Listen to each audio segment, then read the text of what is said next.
Hello बच्चों, I hope you all will be fine. आप लोग की तैयारी बढ़िया से चल रही होगी। हम लोग सीबीएसई की तरफ से 2025 के लिए जो सैम्पल पेपर लॉन्च किया गया है उसको सॉल्व करने जा रहे हैं। पेपर आपको यहाँ पर डिस्क्रिप्शन में भी मिल जाएगा, टेलीग्राम में भी मिल जाएगा, बाकी सीबीएसई की ऑफिशियल वेबसाइट पे भी अवेलेबल है। मार्किंग स्कीम एवरीथिंग अवेलेबल है, आप उसको एक्सेस कर सकते हैं। और वो ज़रूरी है, एनी हाउ करना ही करना है। कारण ये कि माना जाता है कि जो फाइनल पेपर होता है वो सैम्पल पेपर के ही इर्द गिर्द लाई करता है। तो सैम्पल पेपर जब आप कर लेंगे तो आपको पता चल जाएगा कि पेपर फाइनली आना कैसा आने वाला है। और दूसरा, यहाँ पे इसी वजह से डिस्कशन थोड़ा लेंदी रहेगा, कोई ब्रीफ में नहीं रहेगा, कोई स्पीड में नहीं रहेगा, क्योंकि हम यहाँ पर सिर्फ क्वेश्चन को सॉल्व नहीं करेंगे, थ्योरी पर भी चर्चा करेंगे। एंड दूसरा, वो जो क्वेश्चन है उसके अराउंड, उसके इर्द गिर्द क्या क्या पॉसिबिलिटीज़ होती हैं उन पर भी बात करेंगे। तो ये आपका इंस्ट्रक्शन वाला पार्ट है जिसे आप अभी इग्नोर कर सकते हैं। अगर बोलेंगे आप तो बाद में डिस्कस कर लिया जाएगा। अभी हमारा जो कंसर्न है वो क्वेश्चंस की तरफ है। पहला सेक्शन ए, जिसमें 16 क्वेश्चंस होते हैं और हर एक क्वेश्चन 1 नंबर का होता है, सारे एमसीक्यू होते हैं, हम लोग उनको ही करने जा रहे हैं। पहला क्वेश्चन अगर आपने नहीं किया है तो एक बार आप अटेम्प्ट कर लीजिए, ज़रूरी है। यूनिफॉर्म इलेक्ट्रिक फील्ड है जो कि पॉजिटिव एक्स डायरेक्शन में है, और यहाँ पर ओरिजिन को ए कहा गया है, एक पॉइंट बी है वो एक्स एक्सेस में है, और एक पॉइंट सी है वो वाई एक्सेस में है। इन्हीं पॉइंट्स के पोटेंशियल कंपेयर करने हैं। ये डायग्राम वगैरह जो है आपको बना हुआ नहीं मिलेगा, ये मार्किंग स्कीम से मैंने आंसर को यहीं पर कॉपी कर दिया है, पेस्ट कर दिया है। तो मान लेते हैं कि ये हमको अगर नहीं गिवन है, इसको डिलीट कर देते हैं। तो फिर कैसे किया जाएगा? आपको पॉजिटिव एक्स डायरेक्शन में सबसे पहले क्या बनाना होगा? Electric field. तो X direction Y direction clear होना चाहिए। ये एक्स डायरेक्शन हो गया, ये वाई डायरेक्शन हो गया। दोनों जहाँ पर इंटरसेक्शन हो रहा है उसको ओरिजिन कहा जाता है, उसको यहाँ पर ओ से नहीं ए से रिप्रेजेंट करना है, ऐसा क्वेश्चन में बोला है। ठीक है। इसके बाद electric field according to the question किधर को है? एक्स डायरेक्शन में है, तो ये आपने इलेक्ट्रिक फील्ड बना दी। यू कैन सी ये फील्ड लाइंस है, ज़्यादा डिटेल में जाने की ज़रूरत नहीं है, एक एरो भी बना दोगे तो चलेगा। ठीक है। अब यहाँ पर और जो पॉइंट है दूसरा बी और जो तीसरा सी, ये कहाँ पे है? यहाँ पर रीडिंग करिए, बी कहा गया है point on X axis, C on Y axis. तो यहाँ पर हो गया ये बी, ये एक्स एक्सेस पे हो गया, यहाँ पर ये हो गया सी, ये वाई एक्सेस पे हो गया। इन्हीं पॉइंट्स के पोटेंशियल कंपेयर करने हैं। फील्ड कौन सी डायरेक्शन में है? एक्स डायरेक्शन में है। तो थ्योरी क्या कहती है? थ्योरी ये कहती है कि जो पोटेंशियल होता है वो कौन सी डायरेक्शन में चेंज नहीं होता है। इलेक्ट्रिक फील्ड की जो डायरेक्शन है उसके हिसाब से चलें तो एक डायरेक्शन हो सकती है इलेक्ट्रिक फील्ड के अलोंग, और दूसरा हो सकता है उसके परपेंडिकुलर। परपेंडिकुलर डायरेक्शन में जो पोटेंशियल होता है वो कांस्टेंट रहता है, और अलोंग अगर आप इलेक्ट्रिक फील्ड के जा रहे हो तो पोटेंशियल चेंज होता है। और अलोंग में अगर प्रिसाइसली कहें तो डिक्रीज होता है। इलेक्ट्रिक फील्ड की डायरेक्शन में जाने से पोटेंशियल डिक्रीज होता है। क्या मतलब? जैसे मान लो इलेक्ट्रिक फील्ड इधर है, ठीक है, तो इसके परपेंडिकुलर डायरेक्शन में जितने भी पॉइंट लाई करेंगे, यहाँ पे यहाँ पे यहाँ पे, हर जगह पोटेंशियल बराबर आएगा। परपेंडिकुलर डायरेक्शन में पोटेंशियल चेंज नहीं होता है, और इलेक्ट्रिक फील्ड की डायरेक्शन में पोटेंशियल चेंज होता है। मतलब अगर आप ऐसे जाओगे तो पोटेंशियल चेंज होगा।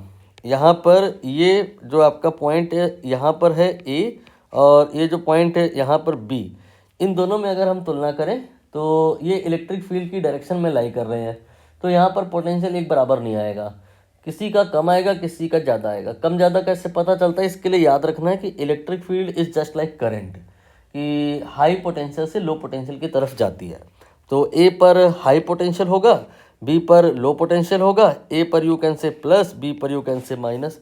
ये सारी थ्योरी यहाँ पर अप्लाई कर दीजिए, आपको समझ में आ जाएगा कि ए और सी, ये जो दो पॉइंट आप देख रहे हो, ये तो फील्ड के परपेंडिकुलर हैं, तो यहाँ पर इनका पोटेंशियल कोई कम ज़्यादा नहीं होगा।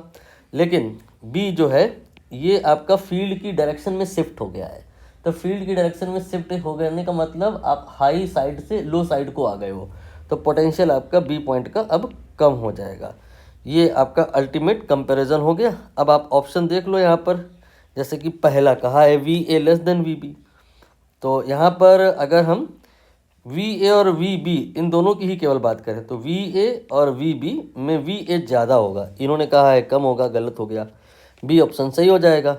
जैसे अगर सी ऑप्शन की बात करें तो यहाँ ए और सी का पोटेंशियल कम ज़्यादा नहीं होगा, ये बराबर होगा, क्योंकि ये आपका इलेक्ट्रिक फील्ड का परपेंडिकुलर डायरेक्शन में लाई कर रहा है। इसको आप एक नाम भी दे सकते हो, direction which is perpendicular to the electric field can be said equipotential line. Equipotential surface आपने पढ़ा होगा ना, ऐसे ही इक्वी पोटेंशियल लाइन भी एक हो सकता है कंसेप्ट। ये वो लाइन है जो फील्ड के परपेंडिकुलर है, इस लाइन में हर पॉइंट का पोटेंशियल बराबर आएगा। तो यहाँ पे जो वाई एक्सेस है ये इक्विपोटेंशियल लाइन है, और इस लाइन पे हर एक पॉइंट का पोटेंशियल जो होगा वो कांस्टेंट होगा। V A less than V C ऐसा नहीं होगा, V A more than V C ऐसा नहीं होगा, वी ए वी सी के बराबर होगा। चलिए अगले क्वेश्चन की तरफ मूव करते हैं। ये है आपका नेक्स्ट क्वेश्चन। इसमें क्या कहा गया है कि एक कंडक्टिंग वायर के थ्रू दो चार्ज कंडक्टिंग स्फीयर जिनकी रेडियस R1 एंड R2 है कनेक्ट किया गया है। हो सकता है शुरुआत में इन कंडक्टिंग स्फीयर पे जो चार्ज रहे हों वो अटपटे रहे हों, संतुलन न रहा हो, चार्ज कम ज़्यादा रहा हो, इक्विलिब्रियम नहीं रहा होगा, तो फिर कनेक्टिंग वायर से जब आप कंडक्टिंग स्फीयर को कनेक्ट करोगे तो चार्ज का फ्लो होने लग जाएगा। ये चार्ज का फ्लो होगा तब तक होगा जब तक इक्विलिब्रियम नहीं आ जाएगा। इक्विलिब्रियम पे वो दोनों लोग आ गए हैं। इसके बाद में कह रहे हैं the distance of separation between two sphere is very large as compare to either of the radii. मतलब ये कह रहे हैं कि जो ये दोनों स्फीयर हैं, डायग्राम बना लेते हैं थोड़ा तब समझ में आएगा।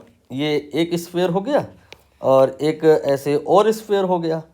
इनके सेंटर टू सेंटर के बीच की डिस्टेंस हम यहाँ पर अगर मान लें, सपोज करिए स्मॉल आर, तो ये इनफाइनाइट है, बहुत ज़्यादा है। इसका रेडियस R1 है, इसका रेडियस R2 है। R1 R2 ये बहुत कम है और R ये बहुत ज़्यादा है। ये मान के ही हमें चलना पड़ेगा, न दिया हो तो भी मान के चलना होगा, चाहे बात बोर्ड की हो रही हो, चाहे बात नीट की हो रही हो, चाहे जेई मेंस की हो रही हो। जेई एडवांस में यहाँ पर इस तरह की पॉसिबिलिटी बनती है, क्वेश्चन आता जाता है कि जहाँ पर ये जो डिस्टेंस होती है सेंटर टू सेंटर ये फाइनाइट होती है, मतलब स्फीयर जो ये होते हैं ये दूर दूर नहीं होते हैं, पास पास होते हैं। इन दैट केस कहानी थोड़ी सी बदल जाती है, वो अभी हमारा प्रेजेंट कंसर्न नहीं है। प्रेजेंट कंसर्न ये है कि ये दोनों ही स्फीयर जो हैं बहुत दूर दूर हैं, इन पे रेडियस R1 R2 है और कनेक्टिंग वायर के थ्रू इनको आपने कनेक्ट कर देना है। फिर थोड़ी देर बाद इक्विलिब्रियम आ जाएगा। इक्विलिब्रियम आ जाने के बाद इस कंडक्टिंग स्फीयर के अराउंड इलेक्ट्रिक फील्ड सपोज करिए E1 होगी और इसके अराउंड सपोज करिए E2 होगी। तो ये जो E1 E2 फील्ड है इनका मैग्नीट्यूड वाइज बात हो रहा है, रेशियो क्या होगा। आई होप क्वेश्चन आपको क्लियर हो गया होगा। आप चाहो तो एक बार कर लो। यहाँ पर इनका जो सल्यूशन है वो थोड़ा सा पुअर है, हम लोग डिटेल में बात करेंगे। यहाँ पर आप पहले ये समझो इक्विलिब्रियम का क्या मतलब होता है। इक्विलिब्रियम का मतलब होता है दो चीज़ों का इक्वल हो जाना।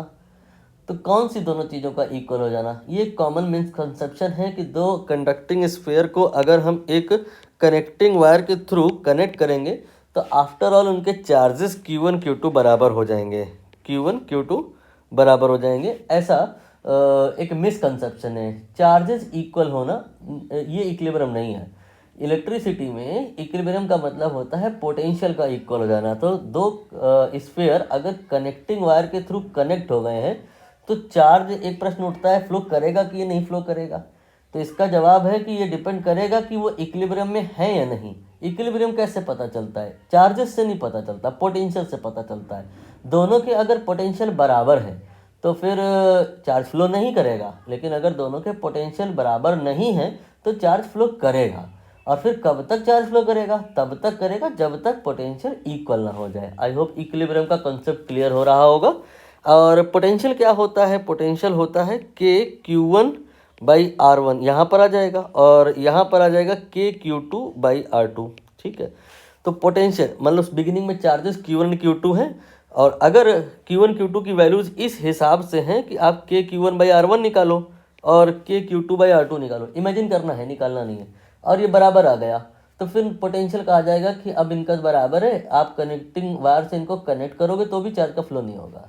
चार्ज का फ्लो तब होगा जब आप इसको निकालो इधर इसको निकालो, Q1 Q2 की वैल्यूज़ ऐसी हो कि ये निकालो और ये निकालो और ये दोनों बराबर ना आए, तो फिर चार्ज का फ्लो होगा, और तब तक होगा जब तक इधर लेफ्ट और राइट साइड का पोटेंशियल बराबर ना हो जाए। तो यहाँ कहा गया कि इक्विलिब्रियम आ गया, चार्ज का फ्लो हो चुका है, कनेक्टिंग वायर से आप कनेक्ट कर चुके हो, चार्ज का फ्लो हो चुका है, इक्विलिब्रियम आ चुका है, और इक्विलिब्रियम के आने के बाद इसमें जो फाइनल चार्जेस आने थे वो भी आ चुके हैं। अब इलेक्ट्रिक फील्ड यहाँ पे E1 है और यहाँ पे E2 है, इनका रेशियो बताना है। क्वेश्चन और डिटेल में आपको क्लियर हो गया होगा। तो यहाँ पर आपको ये पता होगा कि V/L जो होता है वो इलेक्ट्रिक फील्ड के बराबर होता है। हेडिंग आपने पढ़ी होगी, relation between electric field and potential. वहाँ पे बताया गया होगा कि जब पोटेंशियल ग्रेडियंट होता है वही इलेक्ट्रिक फील्ड होता है। तो V/L potential per unit length, potential drop per unit length जो भी आप बोलते हो वो E के बराबर होता है। L का मतलब यहाँ रेडियस से है, V/R जो है E के बराबर होगा। V आफ्टर ऑल इक्विलिब्रियम पर V कांस्टेंट हो जाएगा, तो जो E है वो R के इन्वर्स में आ जाएगा, E प्रोपोर्शनल टू 1/R। बस आंसर आ गया। यहाँ पर E1/E2 पूछा है तो R1/R2 थोड़े ना आएगा, प्रोपोर्शनल टू 1/R आप बता रहे हो ना, E proportional to 1/R, R के उल्टा, मतलब इलेक्ट्रिक फील्ड E1/E2 यहाँ से कहा जाएगा will be equal to not R1/R2, it will be R2/R1। आपका ये वाला आंसर यहाँ से ही हो जाएगा। चलिए अब नेक्स्ट क्वेश्चन की तरफ मूव करते हैं। यहाँ पर जो ये क्वेश्चन है ये एम्पियर सर्क्यूटल लॉ से लिया गया है। थोड़ा सा आप लोग इसे कम तवज्जो देते हैं, इसीलिए ये क्वेश्चन मुश्किल हो जाता है। क्वेश्चन मैं एक्सप्लेन कर दूं। लॉन्ग स्ट्रेट वायर, ये आपका डायग्राम गिवन है, गिवन नहीं है, आपको इमेजिन करना है, बट यहाँ हमने आंसर सोल्यूशन पहले ही मेंशन किया हुआ है तो उसकी हेल्प ले रहे हैं। एक लॉन्ग स्ट्रेट वायर है जिसका सर्कुलर क्रॉस सेक्शन है, रेडियस उसका ये A है, और इसमें करंट कैरी हो रहा है, ये करंट कैरी हो रहा है, और जब करंट यहाँ पर पहुँचेगा, एक दूसरा डायग्राम बना देते हैं, नहीं फिर आपको ऐसा लगेगा कि सल्यूशन पहले से था इसीलिए सब कुछ इजी हो गया, अदरवाइज़ नहीं हो पाएगा, साइकोलॉजी बन जाती है नेगेटिव। ये हमने एक जैसा क्वेश्चन में कहा वैसा ही किया, एक लॉन्ग स्ट्रेट वायर एज्यूम कर लिया, ठीक है। इसमें करंट को कैरी कराना है तो करंट मैंने यहाँ पे इन करा है। अब ध्यान देना, करंट इस यहाँ पर भी लोगों में मिसकंसेप्शन रहता है, कुछ लोगों को ऐसा लगता है कि करंट जो है ये जो सिलेंडर है इसकी जो एक्सेस है उस एक्सेस में फ्लो करती है, एक्सेस के अलोंग। कुछ लोगों को ऐसा लगता है करंट यहाँ सरफेस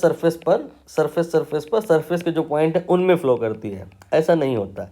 इसके लिए आप पानी वाला जो कंसेप्ट है वो इमेजिन करिए, जो अगर पानी का एक बीम ऐसे आ रहा हो और पॉइंट ओ पर जब वो रीच करेगा तो वाटर की क्या होगी, स्प्लैशिंग होगी। वाटर इस पॉइंट के बाद जब आगे को जाएगा तो वो अलोंग द एक्सेस नहीं है, मतलब एक्सेस पर लाई करते हुए नहीं जाएगा, वो सरफेस पर लाई नहीं करेगा, वो यहाँ पर हर एक पॉइंट पर डिस्ट्रीब्यूट हो जाएगा, यूनिफॉर्म डिस्ट्रीब्यूट हो जाएगा। तो यहाँ पर जब करंट एक एरिया में डिस्ट्रीब्यूट हो गया है तो करंट पर यूनिट एरिया एक रिलेवेंट क्वांटिटी हो जाती है, उसी को करंट डेंसिटी कहते हैं, ये आपने ज़रूर निकाली होगी। इसको J से रिप्रेजेंट करते हैं, इसका फॉर्मूला होता है I/A। ये क्यों निकालना पड़ रहा है, क्योंकि जो करंट जा रहा था जाते जाते एक पर्टिकुलर पॉइंट पे वो स्प्लैश हुआ है वाटर की जैसा और एरिया में डिस्ट्रीब्यूट हो गया, तो करंट पर यूनिट एरिया यही यहाँ पर J के बराबर हो जाएगा। ये इस क्वेश्चन में बहुत ज़्यादा रिक्वायर्ड नहीं है, बट काम की बात है बहुत ज़्यादा, इसलिए मैंने बताई। अब यहाँ पर कह रहे हैं कि मैग्नेटिक फील्ड निकालनी है अपने को।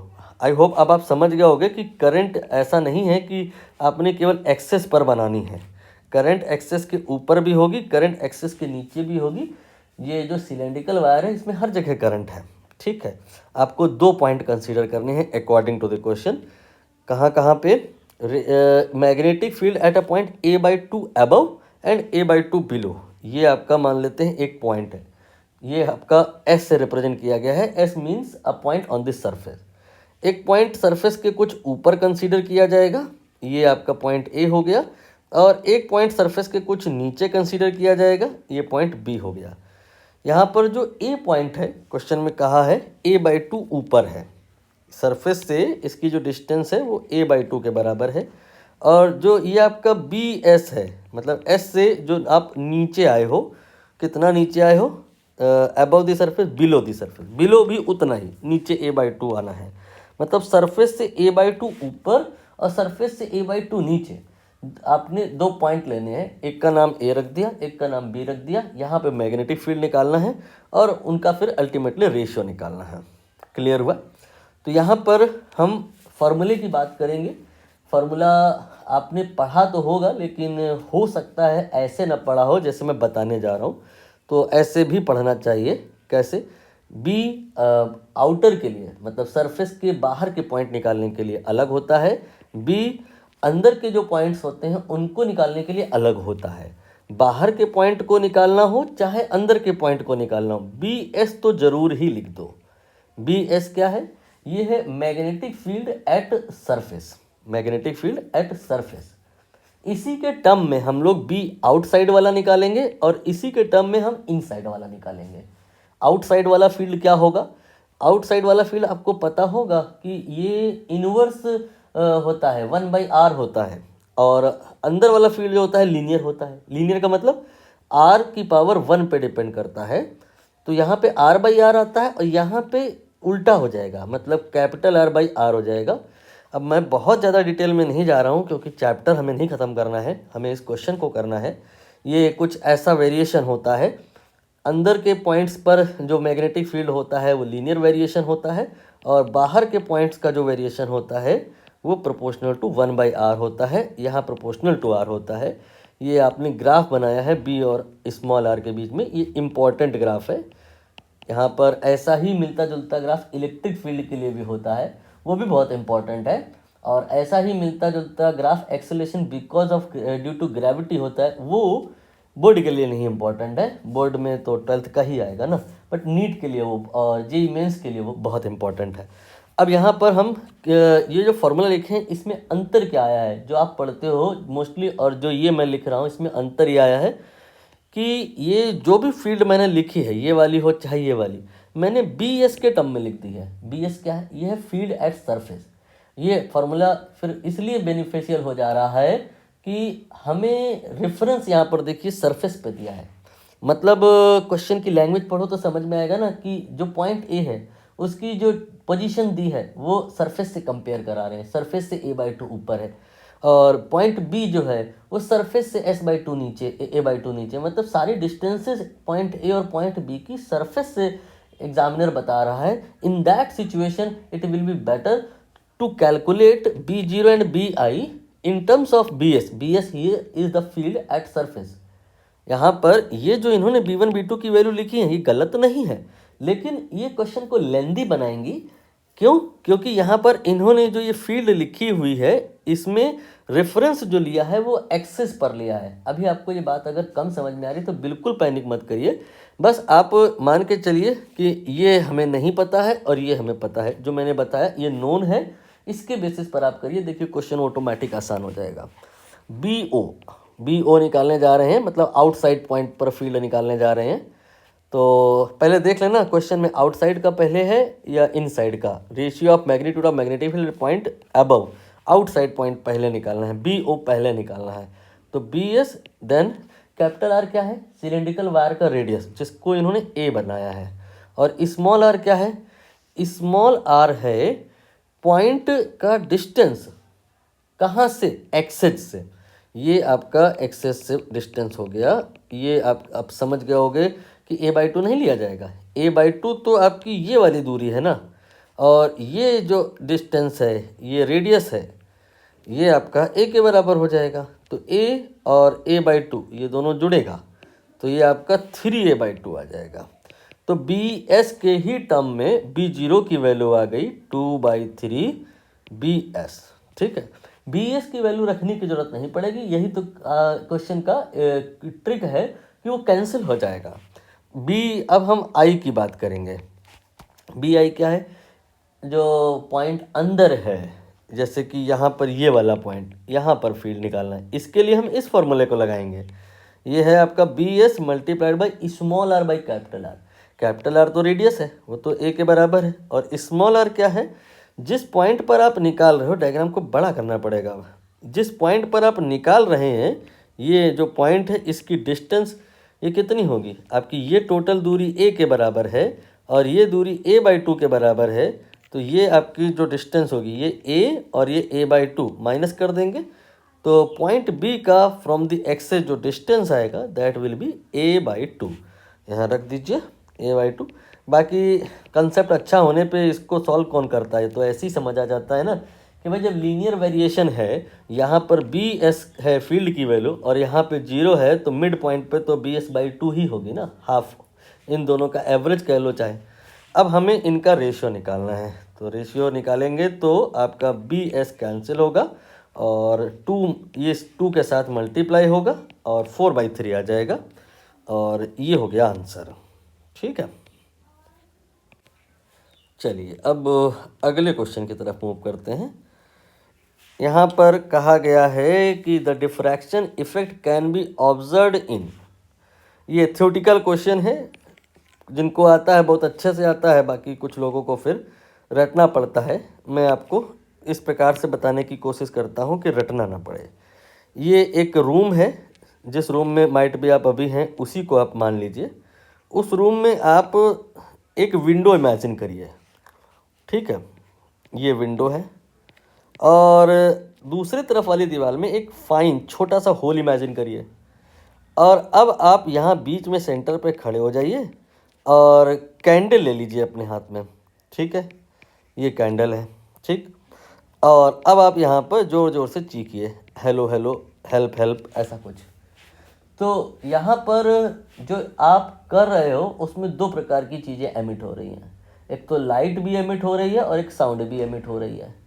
जो लाइट एमिट हो रही है, जब ये लाइट इधर विंडो के थ्रू पास होगी तो उसका जो मोशन होगा, उसका जो प्रोपगेशन होगा वो रेक्टिलिनियर होगा। लेकिन ये जो फाइन होल है, फाइन होल देखना बहुत फाइन है, मतलब इतना फाइन कि आप एक्सपेक्ट नहीं कर सकते हो। जैसे कि आप अपनी हथेली की फिंगर्स को दोपहर के समय जब अपनी आँखों की पुतलियों पर रखो, पुतली पर, तो आपको ऐसा लगता है आपने अपनी आईलिड को कवर कर दिया है, तो अंधेरा हो, अब कुछ दिखाई नहीं दे रहा, लेकिन फिर भी आपको आपकी जो आंखें होती हैं वो बाहर की रोशनी को आभास करती हैं, येलो येलो करके फीलिंग आती है।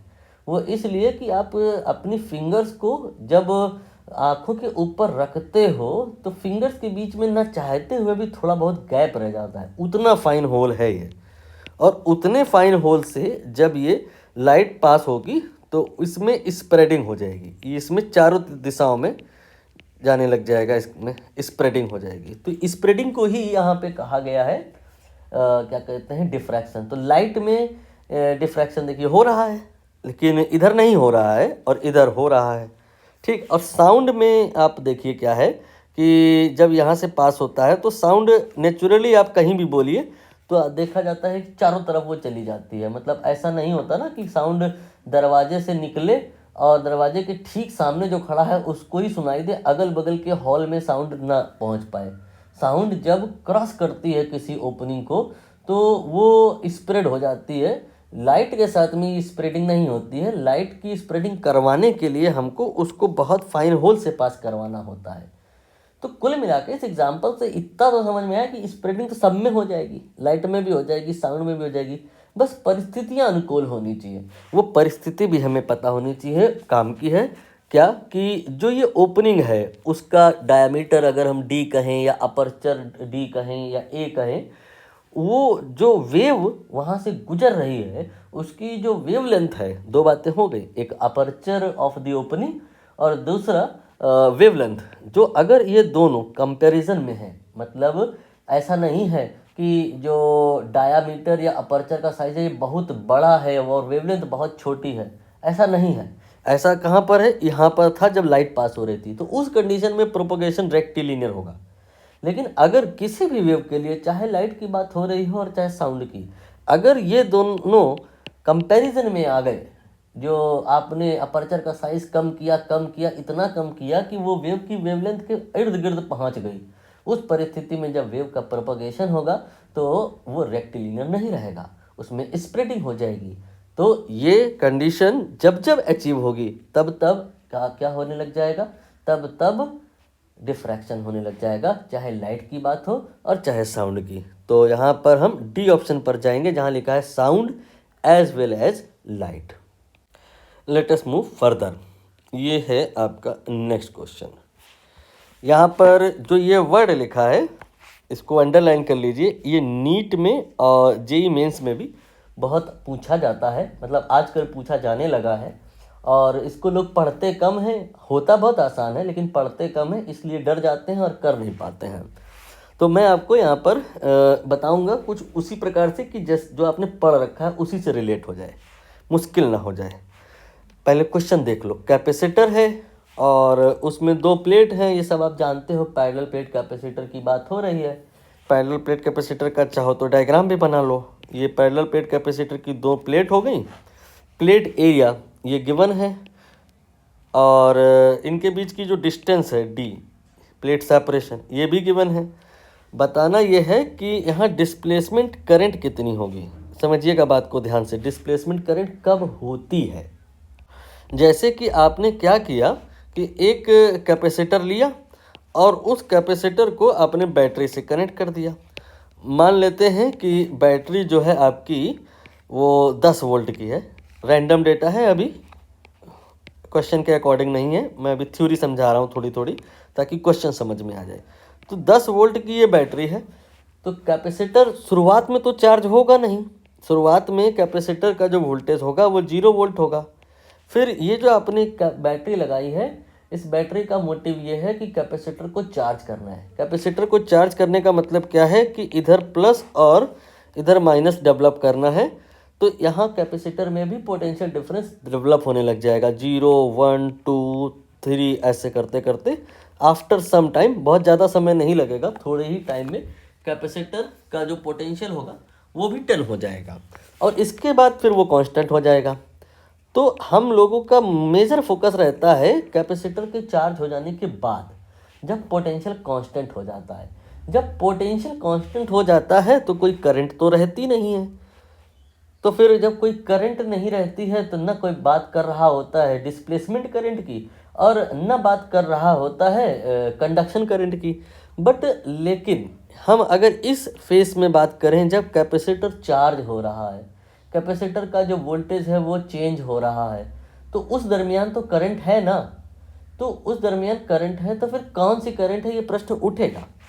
डिस्प्लेसमेंट करंट ये एक टाइप होता है और कंडक्शन करंट ये एक टाइप होता है। लिटरल मीनिंग पे ही आ जाइए आप। यहाँ पर जो वायर में करंट होगी उसको कंडक्शन करंट कहेंगे और कैपेसिटर के अंदर जहाँ कोई भी मटेरियल नहीं है, चार्ज कैरियर ही नहीं है, मतलब वायर में करंट को कौन ले जा रहा है, इसका आंसर तो लाजिमी है, स्वाभाविक है, सब बता लेंगे कि वायर में फ्री इलेक्ट्रॉन्स होते हैं भाई, उसकी वजह से करंट बन जा रही है वायर में।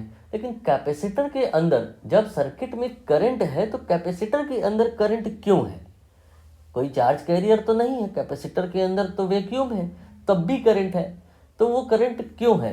तो क्यों है इस बात पे ना जाओ, पहले ये समझो कि ये करंट है और in the absence of charge carrier है। यही डेफिनेशन है डिस्प्लेसमेंट करंट की कि चार्ज कैरियर की एब्सेंस में, चार्ज कैरियर की एब्सेंस में, यू कैन से वैक्यूम में जो करंट होती है उसको ही कहते हैं हम लोग, क्या कहते हैं, डिस्प्लेसमेंट करंट। और निकालने के लिए, ये तो डेफिनेशन पार्ट हो गया, निकालने के लिए कहानी इतनी आसान हो जाएगी कि आप कहोगे कि इस ये डेफिनेशन वगैरह ना भी अगर मैं बताऊं तो बात बन जाएगी। क्वेश्चन समझ गए होगे ना इतनी देर में कि ये जो कैपेसिटर है इसके अक्रॉस जो वोल्टेज है, देखो यहाँ पे कांस्टेंट नहीं है, वो वोल्टेज यहाँ पे चेंज हो रहा है और इसी वोल्टेज के चेंज होने की वजह से कैपेसिटर के अंदर के फ्री स्पेस में एक करंट होगी, इवन चार्ज कैरियर नहीं है तो भी होगी। इसी को डिस्प्लेसमेंट करंट कहेंगे। वो डिस्प्लेसमेंट करंट कितनी होगी ये बताना है। तो कैपेसिटर की अगर बात हो रही है तो ये फार्मूला ना याद आए, Q बराबर CV, तो बेकार है, ये तो सबको याद होता है। और करंट जो होता है वो कोई भी टाइप का करंट हो, D Q by D T होता है। तो बस क्यू पता है, हम इसको डिफ्रेंशिएट कर देंगे, तो क्यू की जगह हो जाएगा D Q by D T. C capacitor का कैपेसिटेंस, ये तो कांस्टेंट टर्म है, वी की जगह D V by D T हो जाएगा। तो अब यहाँ पर जो ये D Q by D T निकला है, यही करंट है। कौन सी टाइप है का करंट है ये डिस्प्लेसमेंट करंट है, क्योंकि यहाँ पे कोई चार्ज कैरियर नहीं है। और अब बात आएगी सी का फॉर्मूला याद होता है हमें, epsilon not a by D होता है। सब कुछ तो क्वेश्चन में दिया है, वैल्यू रख लो आंसर आ जाएगा। एप्सिलॉन नॉट की वैल्यू ये याद करके जानी पड़ती है आपको, 8.85 इंटू 10 की पावर -12 होती है एरिया ऑफ द प्लेट। ये क्वेश्चन में दिया है इन्होंने इस जगह पे 0.001 10 की पावर -3 मान लिया हमने। और इसके बाद में डी, प्लेट के बीच में जो सेपरेशन है वो ये 10 की पावर 1 2 3 4 -4, और इसके बाद D V by D T, ये 10 की पावर 8 हो गया। अब आप इसको सॉल्व कर लीजिए, केवल 10 की पावर पे ही तो फोकस करना है, -3 आएगा, तो आंसर यहाँ पे ऑप्शन ए बन जाएगा। चलिए नेक्स्ट क्वेश्चन, ये अल्टरनेटिंग करंट का क्वेश्चन है।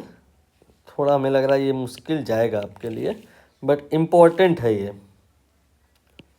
क्वेश्चन। क्या है, एक सीरीज एलसीआर सर्किट है। एसी वाले चैप्टर में सबसे ज़्यादा सीरीज एलसीआर ही इम्पोर्टेंट होता है।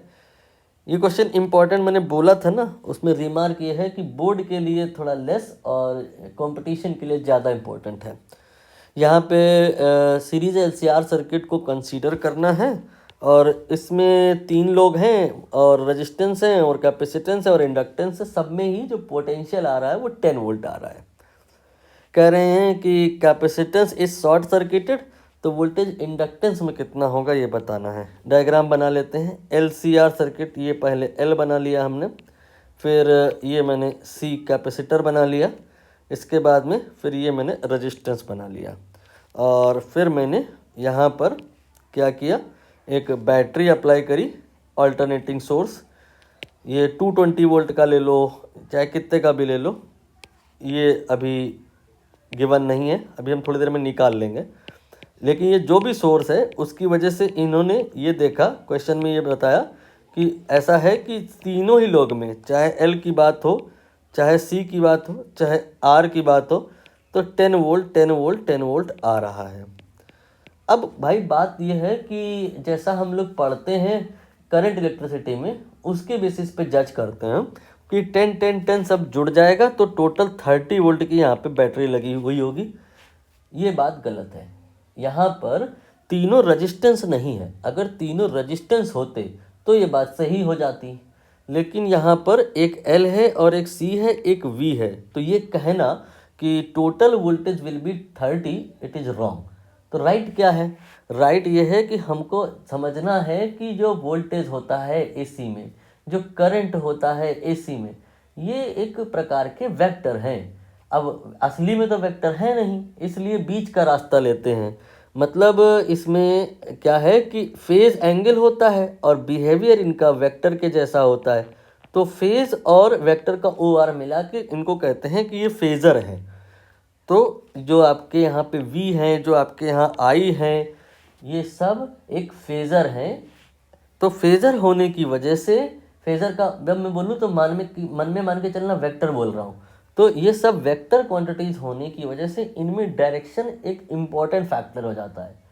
तो अगर सारी जो वोल्टेज हैं वो सेम डायरेक्शन में होती, जैसे अगर सारे ही रेजिस्टेंस होते तो सारे ही 10 वोल्ट सेम डायरेक्शन में होते तो सब जुड़ करके 30 हो जाते, लेकिन यहाँ ऐसा है नहीं। सारे रेजिस्टेंसेस नहीं है, एक L है, एक C है, एक R है, तो सब जुड़ करके यहाँ 30 नहीं होगा। कितना होगा अब ये देखना पड़ेगा।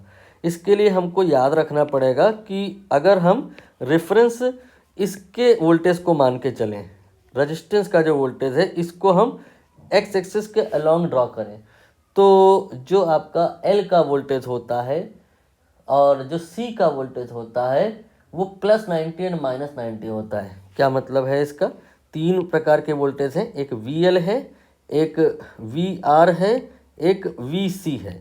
VL ये 90 डिग्री प्लस होता है, ये 90 डिग्री माइनस होता है। यहाँ पर +90 कर दिया, यहाँ -90 कर दिया। तो वी आर ये 10 वोल्ट है पॉजिटिव एक्स एक्सेस में, तो पॉजिटिव वाई एक्सेस में जो बनेगा वो वी एल बनेगा, उसका भी मैग्नीट्यूड 10 वोल्ट ही है। और वी सी ये भी 10 वोल्ट ही बनेगा, मैग्नीट्यूड उसका भी उतना ही है, लेकिन ये नेगेटिव वाई एक्सेस में। देख लीजिए वी सी जो है 10 डिग्री लैग कर रहा है और वी एल जो है वो 10 डिग्री लीड कर रहा है। यहाँ पर डायरेक्शन को ध्यान में रख करके आप टोटल करेंगे। अब जब आप टोटल करेंगे तो पाएंगे क्या कि ये आपका वी आर ही ओनली यहाँ पे रह जाएगा, यही वी नेट के बराबर होगा, क्योंकि ये जो दो वेक्टर हैं कौन कौन से, ये वाले और ये वाले इक्वल हैं और अपोजिट हैं, इक्वल एंड अपोजिट कैंसिल हो जाएगा। तो वाई एक्सेस में नेट वोल्टेज 0 आएगा, एक्स एक्सेस का ही जो वोल्टेज होगा वही नेट होगा और ये 10 होगा। इससे प्रूफ हो गया कि ये जो बैटरी लगी हुई है, ये जो सोर्स लगा हुआ है वो 10 वोल्ट का है। क्लियर है। अब दूसरा केस यहाँ पर कह रहे हैं कि अगली जो सिचुएशन है उसमें आपने शॉर्ट सर्किट कर देना है। किसको? आपने शॉर्ट सर्किट कर देना है कैपेसिटेंस को।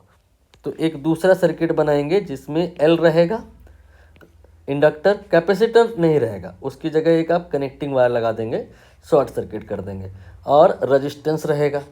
ठीक है। अब इसके बाद में बैटरी लगेंगी।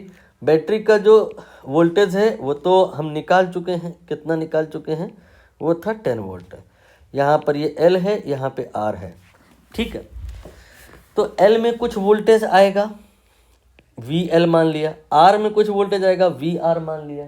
सी तो यहाँ है नहीं, सी में तो कोई वोल्टेज आएगा नहीं, तो यहाँ पर वी एल की वैल्यू कितनी होगी, वी आर की वैल्यू कितनी होगी, ये बताना है। डायरेक्शन के हिसाब से चलो, वी आर बनाओ और वी एल बनाओ। ठीक है। वी आर वी एल दोनों ही यहाँ पर इक्वल इक्वल होंगे। ये शुरुआत से ही कहा गया है कि जब भी वोल्टेज आएगा मैग्नीट्यूड वाइज सब जगह इक्वल होगा। तो वी आर इसको x मान लिया, वी एल इसको भी x मान लिया, और हमें सपोज करो नेट निकालना है। क्यों सपोज करें? क्योंकि नेट हमें पहले से नोन है। तो यहाँ पर ये हो गया कुछ इस प्रकार से नेट आएगा इन दिस वे। कितना आएगा?